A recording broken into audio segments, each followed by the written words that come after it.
नमस्कार दोस्तों।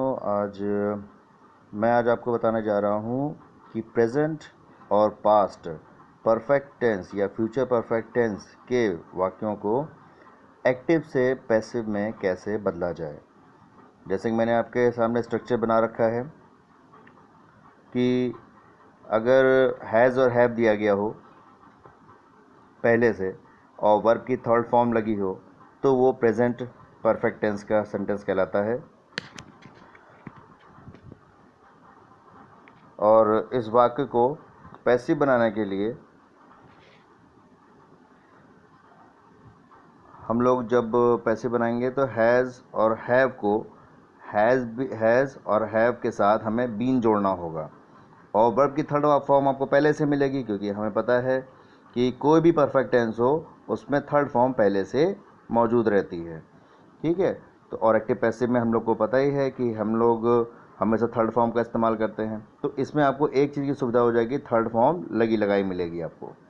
तो आपको करना सिर्फ इतना है कि हैज़ और हैव को हैज़ और हैव के साथ बीन जोड़ के वाक्य को पैसिव बनाना है। अगर वाक्य में हैड दिया हो पहले से तो वो पास्ट परफेक्ट का सेंटेंस कहलाता है। उसको जब पैसिव बनाएंगे तो पास्ट परफेक्ट कॉन्टिन्यूअस में बदला जाएगा। तो यानी कि वो हैड वाली हेल्पिंग वर्ब जो है वो हैड बीन बन जाएगी और थर्ड फॉर्म पहले से लगी होगी तो थर्ड फॉर्म आपको लगानी है। इसी तरह से फ्यूचर परफेक्ट जब होगा तो सेंटेंस में पहले से लगा मिलेगा विल हैव या शैल हैव। जब इसको हम लोग पैसिव बनाएंगे तो वो विल हैव या शैल हैव के साथ हमें बीन जोड़ना होगा और चूँकि ये परफेक्ट टेंस है तो इसमें थर्ड फॉर्म पहले से दी गई होगी तो इसमें भी थर्ड फॉर्म लगानी है। कुछ एग्जांपल्स मैंने दिए हैं तो आपको और आसानी से समझ में आ जाएगा। जैसे मैंने दिया है I have done the work. आप इस हेल्पिंग वर्ब से पहचान सकते हैं कि ये सेंटेंस प्रेजेंट परफेक्ट का है। और इसको पैसिव बनाने के लिए हम लोग सब्जेक्ट को ऑब्जेक्ट और ऑब्जेक्ट को सब्जेक्ट की जगह लेके आएंगे। हैज़ और हैव को जैसे कि ऊपर बताया गया है हैज़ और हैव के साथ बीन जोड़ना होगा, तो आपको भी यही करना है।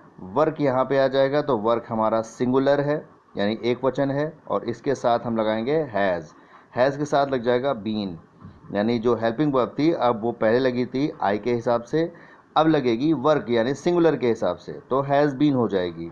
और डन लगा है पहले से, देखिए यहाँ पे मैंने थर्ड फॉर्म लगाई हुई है। और आई को जब ऑब्जेक्ट की जगह लेके आएंगे तो आई का ऑब्जेक्ट मी होता है और मी के जस्ट पहले हमें बाय लगा देना है। इस तरह से हमारा पैसिव वॉइस बन जाएगा। दूसरा सेंटेंस दिया है Meera has washed the clothes. अब जब यहाँ पे मैंने प्रोनाउन की जगह नाउन रख दिया है और अब जब हम इसको पैसिव बनाएंगे तो मीरा क्लॉथ से एक दूसरे को रिप्लेस करेंगे। तो क्लॉथ्स आ जाएगा इधर पे, तो जाएगा क्लॉथ्स।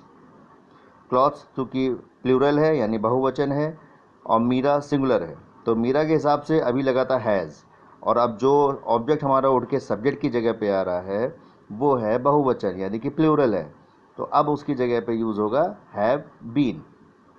ठीक है, और वर्ब की थर्ड फॉर्म वॉश्ड दी गई है तो हम यहाँ पे यूज़ करेंगे वॉश्ड। और मीरा को जब लेके आएंगे तो उसमें कोई बदलाव नहीं करेंगे, कैपिटल लेटर से ही नाम को स्टार्ट करेंगे क्योंकि ये नाउन है और उससे जस्ट पहले हम बाय लगा देंगे। इसका अगर निगेटिव सेंटेंस दिया हो यानी कि अगर नॉट पहले से लगा हो तो क्या करेंगे, लिखा होगा they have not written an essay, तो एन ए से को इधर लेके आएंगे तो दे के हिसाब से लगा है हैव और एन ए से लेके आएंगे तो एन हमारा सिंगुलर को डिनोट करता है, तो सिंगुलर क्या है यानी कि एन ऐसे मतलब एक ऐसे है और दे के हिसाब से हैव लगा था तो ऐसे के हिसाब से हैज़ लग जाएगा, नॉट की जगह नॉट हो गया। हमें अब बनाना है हैज़ और आपके संग बीन जोड़ना है तो हैज़ नॉट बीन हो जाएगा। रिटर्न ऊपर लगा हुआ है थर्ड फॉर्म तो हम नीचे भी लेके आएंगे थर्ड फॉर्म। ठीक है, क्योंकि ये परफेक्ट टेंस का हम लोग पैसिव बना रहे हैं इसलिए। दे का ऑब्जेक्ट सबको पता है देम होता है तो देम लेके आ गए हैं और इसको हम देम से जस्ट पहले हम लगा देंगे बाय, तो इस तरह से हमारा ये पैसिव बन जाएगा निगेटिव का। इसी का इंट्रोगेटिव दिया हो, मैं बता चुका हूँ इंट्रोगेटिव में आखिरी में जो मार्क लगा होता है उसी का इस्तेमाल करते हैं।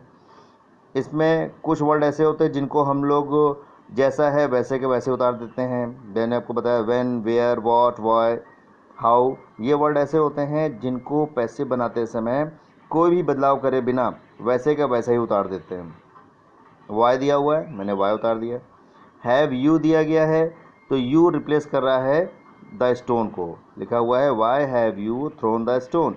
तो ये सब्जेक्ट है, ये वर्ब हो गया, ये ऑब्जेक्ट हो गया। ऑब्जेक्ट यहाँ पे यू से रिप्लेस करेगा और यू आ जाएगा द स्टोन की जगह पे। तो वाई की जगह हमने वाई कॉपी किया, यू अगर हैव लगा था अभी यू के हिसाब से, जब यू अपनी जगह छोड़ के जा रहा है पीछे द स्टोन के पास, तो द स्टोन तो सिंगल है, एक वचन है, तो जब इधर आएगा तो लग जाएगा हैज़, और हैज़ द स्टोन हो गया। अब हैज़ बीन एक साथ तो रखेंगे नहीं क्योंकि ये इंट्रोगेटिव सेंटेंस है, इसलिए बीन आएगा अब सब्जेक्ट के बाद या वर्ब से पहले। ये भी मैंने आपको नियम में बता चुका हूँ अपने पिछले वीडियो में। और जब यू उड़ के लास्ट में आएगा तो यू का ऑब्जेक्ट भी यू होता है और उससे जस्ट पहले हम बाय लगा देंगे और इस तरह से वाक्य को हम पैसिव बना लेंगे।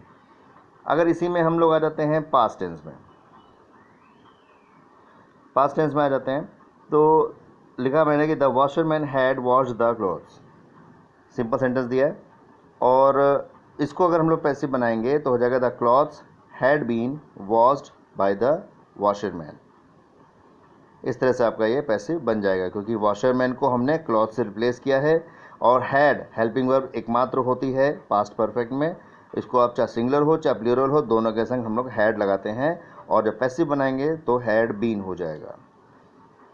इंट्रोगेटिव सेंटेंस मैंने एक बना के दिया यहाँ पे कि हेल्पिंग वर्ब अगर पहले दी गई हो, यानी हैड अगर पहले दे दिया गया है तो इसी तरह अगर चाहे हैज़ हो चाहे है वो भी बाकी इसी तरह से बनेंगे। Had they played the match, past perfect का है, पहचान के लिए हैड दिया गया है, हैड दिया गया है पहचान के लिए। और इसको जो पैसिव बनाएंगे तो दे द मैच से रिप्लेस करेगा तो द मैच, हैड के जस्ट बाद द मैच आ जाएगा। फिर यहाँ लगाएंगे बीन, BEEN, प्लेड दिया है, थर्ड फॉर्म यहाँ पे भी आएगी और उसके बाद द मैच जो है वो दे से रिप्लेस हो चुका है यानी एक दूसरी जगह बदल चुके हैं तो दे बन जाएगा देम और देम से पहले लगा देंगे बाय। वाक्य के अंत में जो निशान दिया गया है उसी का इस्तेमाल करेंगे क्योंकि ये एक्टिव पैसिव बना रहे हैं, ध्यान रखिएगा हमेशा कि वाक्य के अंत में जो निशान दिया गया हो उसी का प्रयोग करेंगे। इस तरह से हमारे प्रेजेंट और पास्ट के परफेक्ट टेंस के पैसिव वॉइस बन जाते हैं। आप बिल्कुल इसी तरह से हम लोग फ्यूचर का भी बना सकते हैं। फ्यूचर में आपको हेल्पिंग वर्ब दी गई होगी विल हैव और शैल हैव, जब आप इसका पैसिव बनाओगे तो विल हैव और शैल हैव के साथ बीन लग जाएगा और थर्ड फॉर्म लगी मिलेगी। आप लोग इसको सेंटेंस को बना के देखिएगा फ्यूचर के और प्रेजेंट और पास्ट के। अगर इनमें से किसी भी सेंटेंस में कोई प्रॉब्लम आती है तो आप मेरे कमेंट बॉक्स में जाके या मैसेज बॉक्स में जाके आप मुझे अपने कंप्लेंट बता सकते हैं। मैं इसको और भी बेहतर तरीके से और भी आसान तरीके से बताने की पूरी कोशिश करूँगा। धन्यवाद।